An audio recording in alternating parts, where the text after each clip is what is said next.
Standing in line to see the show tonight, and there's a light on. Heavy. What's going on, everybody? Nick Ruffini here from Drummers Resource, and for those of you who don't know who I am, I've been a drummer since I was 15.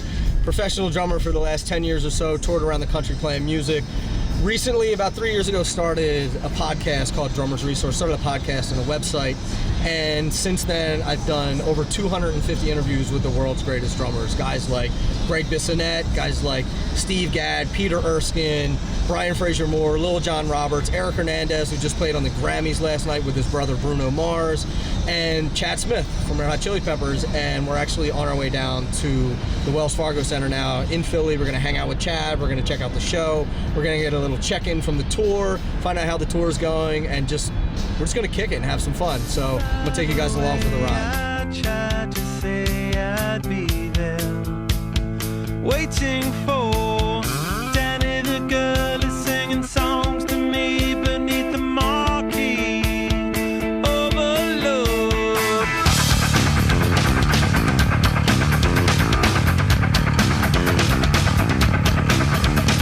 Stick knife, car chop, con job. You know, it's funny, like, there's so many people who email me or, text me, write me, comment on things and asking, like, how I did this or how do I get to connect with all these people, how do I connect with all these drummers and all that. And it's like, it's just work. Like, it's just emailing people day in and day out. It's 500, 1,000, 2,000, literally 3,000 emails. And, 1 or 2% of those people get back to you, and you follow up with them, and you make connections, and you build it, and you build it, and you build it. It's like brick by brick, I didn't just wake up one day and call Chad Smith and be like, hey, we're going to come down to the Wells Fargo Center to hang out. You know what I mean? But, that's what I'm doing now. And not that, I'm any different than everybody else. I'm just working day in and day out of, 10, 12, 14 hours of, hustling, you know what I mean? So if you want to do something, then go do it. If you want to, the theory is easy. It's easy to talk about all the stuff that you have to do, and you can put all the pieces together, but the hard part is actually doing that day in and day out. So just go do it. Rippy here, who's filming me, he started his own business filming, How did he do it? Just started.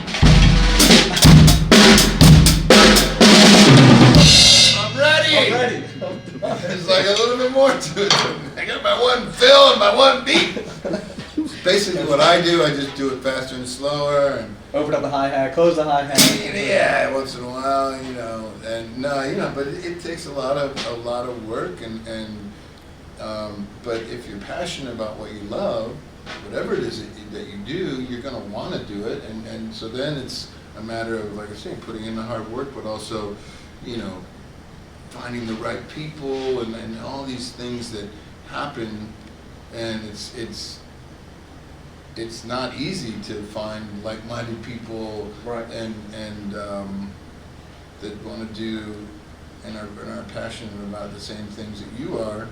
And then you have to be able to write good songs, and if everybody could write good songs, there'd be a 40 million band instead of 4. Right. So how much do you attribute it to hard work, and how much do you attribute it to luck? There has to be some luck. Oh, absolutely. Yeah, for sure.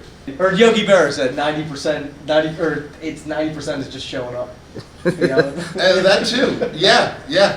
Yeah, for sure. I mean, you got to, just show up every day, but show up not like you mean it. Yeah. And you had even mentioned when we did the podcast, even if you weren't playing in stadiums now, you would still be out there busting your ass playing. Of course. Period. This is what I love to do. This is right. I found my passion at an early age. I was, worked hard, but I was also lucky. I'll tell you about luck, and opportunity, and hard work all meeting together. I graduated from high school in 1980 in Detroit. Played in clubs for 8 years, all around the Detroit area and Windsor and Tri-County area.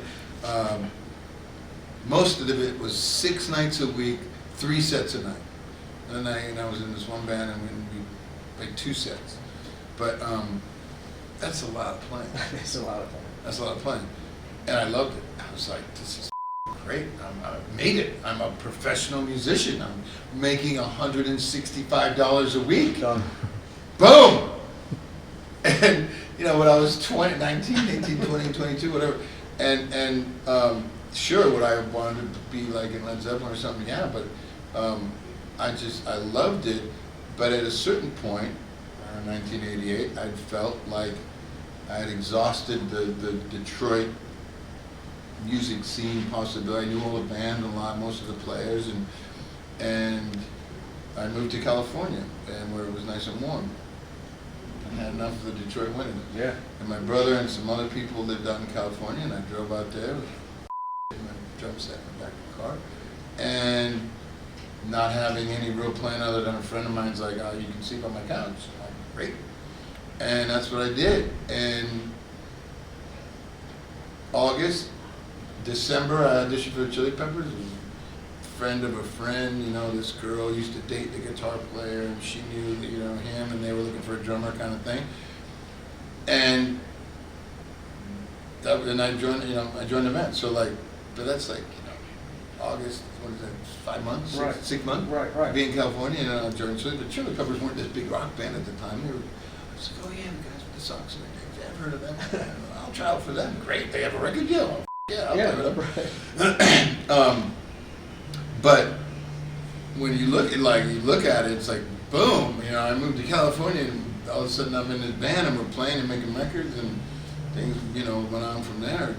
But all that stuff before, I would have never been ready for the Chili Peppers audition if I hadn't been slaving away in those clubs in Detroit, right. and playing and doing all that stuff, and having a real ambition and drive to go somewhere else and take a chance, a risk. I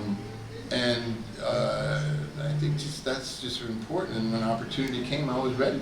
Yeah. And you know, so if I can do it, guy who's a dude from Detroit, if I can do that, anybody can do it. You know, you just gotta believe in yourself, and like I said, put the work in, and good things will happen. Just keep going. If you really love it, you're gonna want to do it.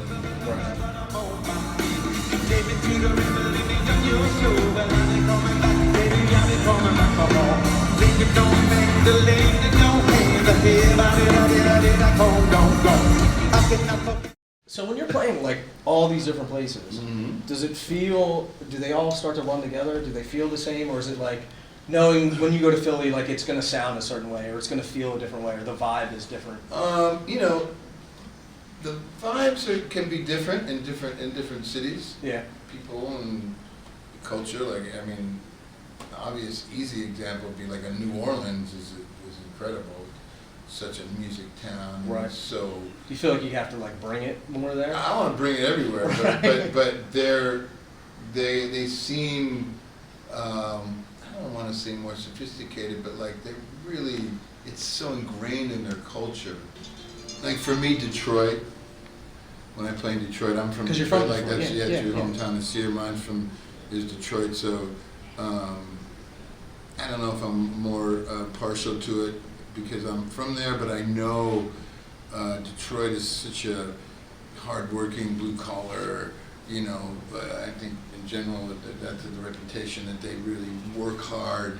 I think it's more of like a release, party hard, or more of a release for them when they go to a concert. Oh man, and I played clubs there for 8 years right out of high school, and I know, you know, firsthand that you know how much they enjoy music and how important. Yeah, maybe it's a bit of a release for them to, you know, but it's very real and. You know, if you go to New York or LA, it's like they can see 20 bands in 1 week, you know, whereas in other places it's a really they're like waiting for their band to when come. When you come to Lincoln, Nebraska, you know, that's a big totally deal big to them. vibe. So yeah, places are different, you know. But yeah, we play basketball and hockey arenas. That's the venue that we play, and most of the time, certainly in the winter months. Indoors, but so a lot of these are very similar in the aesthetic of the place, but the towns and the people feel different. Of course. Thank you very much, Philadelphia. All of our gratitude for coming down to see us play. for supporting live music. Support live music, it's the thing we got. All I want or all. Put love into the world, lift people up, smile at people that you see in the street. It's all we got. We gotta put love in our communities. We gotta put love everywhere. So, just wrapped up with Chad Smith, Red Hot Chili Peppers. This is the after show. So all the stuff that you saw before, that's all what goes into the show, and this is the after part of it. It takes a lot of people to move all this stuff.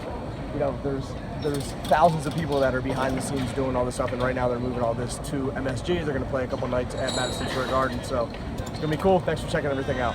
See the show tonight and now the light on, heavy glow. By the way, I tried to say I'd be there, waiting for. Can we hear this drum set? Sound good? Can you get out of there?